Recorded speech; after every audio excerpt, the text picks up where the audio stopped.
আসসালামু আলাইকুম রহমতুল্লাহ। সৌদি আরবে আসার জন্য সবচেয়ে গুরুত্বপূর্ণ হলো আরবি ভাষা।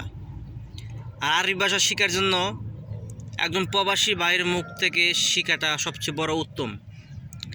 কেন? আমি একজন প্রবাসী, আর আমার মুখ থেকে যে ভাষা শিখবেন সেটা হলো বাস্তবতার সাথে মিল থাকবে, ঠিক আছে? অনেকে মোবাইলে ভিডিও ছাড়ে, অনেকে আরবি ভাষার চ্যানেল খুলেছে, অনেকে আমি যেমন দেখলাম যে তারা বইয়ের ভাষায় আরবি বোঝায়, ঠিক আছে? বইয়ের ভাষায় আরবি বোঝায় এবং মিষ্টি মিষ্টি কথা বলে। কিন্তু আমি বলি যে আপনারা যারা বিদেশ আসতেছেন, আপনারা মোবাইল দেখে আর বই দেখে, মোবাইল যে সফটওয়্যারের মাঝে যেভাবে লেখা থাকে, চ্যানেলের ভিতরে যেভাবে বলে, খণ্ড কোনো নাই, সেন্টেন্স নাই, ঠিক আছে? খণ্ড খণ্ড ব্যাংকে বলে যে আনা মানে আমি, খাওয়া মানে আকাল, এই সেই অমুক সময় ইত্যাদি ইত্যাদি, ঠিক আছে? কিন্তু ভাই এইভাবে কিন্তু এইভাবে মনে করেন আরবি শেখা যায় না। আপনি আমার অভিজ্ঞতা আমি যেমন দেখি, অনেক শিক্ষিত ছেলেপেলে আসে বিদেশে এসে, আমি দেখি যে মোবাইল টিপে, পরে হঠাৎ করে দেখি যে মোবাইল টিপে এইগুলি শিখে, মানে আরবি ভাষা শিখে, কোনটার কোন নাম, কোনটার কোন নিম, কোনটার কোন নাম, ঠিক আছে? এইগুলি ভাই যে শিখতে পারবো, কিন্তু আমি যেভাবে এখন আপনার সাথে কথা বলতেছি, এইভাবে কি কথা বলতে পারবো? কখনো সম্ভব না। এইভাবে কথা বলতে হলে একজন আরবি ওলার সাথে থাকতে হইব, একজন সৌদিয়ানের সাথে কাজ করতে হইব দীর্ঘদিন, ঠিক আছে? তখন তাদের মুখ থেকে আরবি ভাষা শুনতে শুনতে, কথা বলতে বলতে শিক্ষা হইয়া যায়, ঠিক আছে? আর একজন প্রবাসী ভাইয়ের মুখ থেকে কিন্তু এই ভাষাটা শিখতে পারে, ঠিক আছে? এটা মাথার ভিতরে ক্যাচ করলে এখানে আসার পরে সৌদিদের সাথে কাজ করতে করতে তখন সে অতি তাড়াতাড়ি আরবি ভাষাটা নিজের আয়ত্তে এবং কন্ট্রোলে আনতে পারে।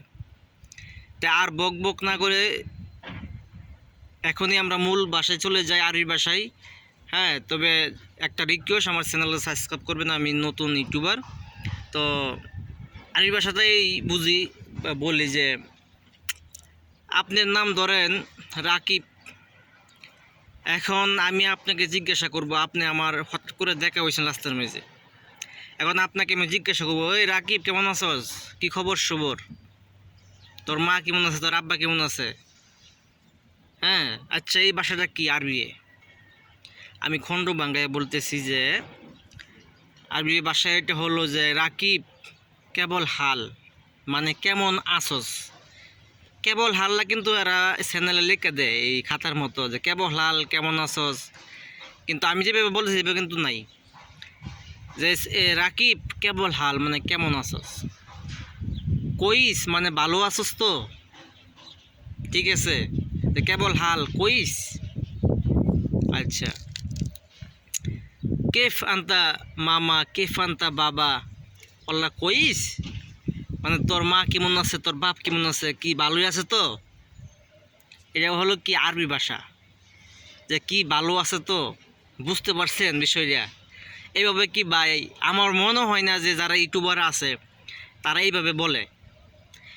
আসলে আরবি শিখানোর জন্য একজন ইউটিউবারের সাথে সাথে শুধু বইয়ের মতো লেখা যাবে না, সাথে সাথে এই ভাষাটা মুখে বইলা বাংলায় এবং আরবি খণ্ড ব্যাঙ্গে বলা যে উত্তম, ঠিক আছে? এখন আপনি যখন সৌদি আরবে আসবেন, সৌদি আরবে আসার পরে একজন সৌদির সাথে আপনার দেখা হবে, এবং একজন সৌদি আপনাকে হ্যাঁ সাদিক কইয়া বলাইবে, ঠিক আছে? বলবে যে সাদিক কেমন আছস, হ্যাঁ, যে কই থাকস, কোন কোম্পানির কাজ করস, কয় ঘন্টা ডিউটি করস। আচ্ছা, এটা আপনার বলতে পারে। এখন আপনি এটা বুঝবেন কিভাবে ভাই?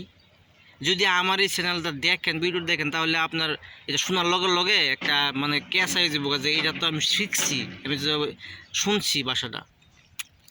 তখন এইভাবে জিগাইবো যে রাকিব, সাদিক করে ডাক দিব সৌদি, যে সাদিক তাল, সাদিক মানে বন্ধু, তাল মানে দিঘা, কেবল হাল কইস মানে কেমন আছস, ঠিক আছে? মানে কেমন আছস।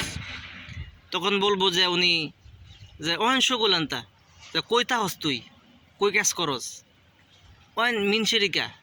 মিন শেরিকা মানে কোন কোন কোম্পানি, মিন মানে কোন, শেরিকা মানে কোম্পানি, বুঝতে পারছেন তো ভাই? যে মিন কোম্পানি, পরে আপনি কি বলবেন, আপনি এটা বুঝবেন, এই যে আমি বলে দিয়েছি বুঝতে লাগবেন, তারপরে আপনার উত্তর দেবেন কি, যে সাদিক মানে বন্ধু, যে আনা শেরিকা সিজার, আনা শেরিকা সিজার, হ্যাঁ, আনা শেরিকা সিজার, সিজার সুগুল, মানে এটা কি, যে সাদিক আমার কোম্পানির নাম সিজার কোম্পানি, ঠিক আছে, যে আনা সুগুল সিজার শেরিকা। তখন ও বলবে যে এস সুগুল, এস সুগুল লেবার। ও কইবে যে এস সুগুল মানে এস কি কি কি কাজ করস, যে এস মানে কি কি কাজ করস, লেবার না টেকনিশিয়ান না প্লাম্বার।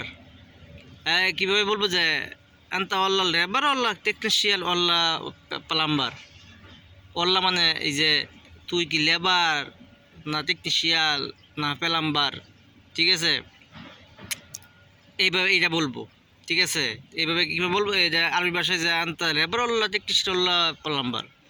তখন আপনি কি উত্তর দিবেন, লা লা লা লা লা আন্তা মাফি কিদা, বলবেন যে লালা মানে না না না না, মাফি সুগুল টেকনিশিয়ান মাফি সুগুল প্লাম্বার আন্না বাস লেবার। তাই আপনি কি বলবেন, যে লা লা লা লা আমি টেকনিশিয়ানও না প্লাম্বারও না, আমি বাস লেবার, ঠিক আছে। ও মাফি মুশকিলা কইস, এবার মাফি মুশকিলা কইস মানে ও আচ্ছা সমস্যা নাই, ভালোই, খারাপ না, ঠিক আছে।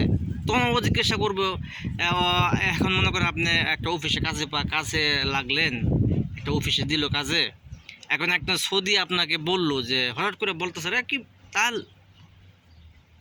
মানে কইব রাকিব, একটা সৌদি কইব রাকিব আশা দিকে তাল আনতা, হ্যাঁ আশা দিকে তাল আনা আনা গৌরফা বা আনা মক্তফ, আশা দিকে তাল আনা মক্তফ, মানে যে কি, মানে আপনার ডাকছে তো 10 মিনিটের ভিতরে আপনি আমার রুমা, তুই আমার রুমা, আশা দিকে মানে 10 মিনিটের ভিতরে, 10 মিনিট ভিতরে তুই আমার রুমা, ঠিক আছে।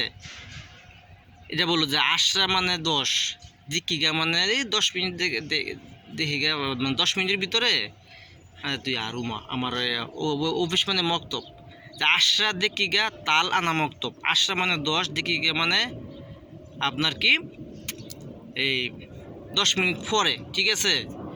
আরও দু একটা ভাষা বোঝা, 10 মিনিট পরে বা 10 মিনিট দেখি 10 মিনিট পরে বা 10 মিনিটের ভিতরে, ঠিক আছে। আশরা দিকিগা, তাল মানে আইরু, ঠিক আছে, আইরু, আনা মানে আমার, আনা মানে আমার, ঠিক আছে, মক্তব মানে কি অফিস, ঠিক আছে, তাল আনা মক্তব, আইরু আমার অফিসে, ঠিক আছে, মানে কথা আছে, মানে বুঝাইছিল যে কথা আছে, আপনি বুঝলেন যে হয়তো কোনো কাম কাজ দিব, কোনো পাঠাইব, ঠিক আছে। এই হইলো ভাষা, ঠিক আছে। তবে ভাষাটা শিখবেন, আমি আরও আপডেট দিব ভাষা। সকলকে ধন্যবাদ।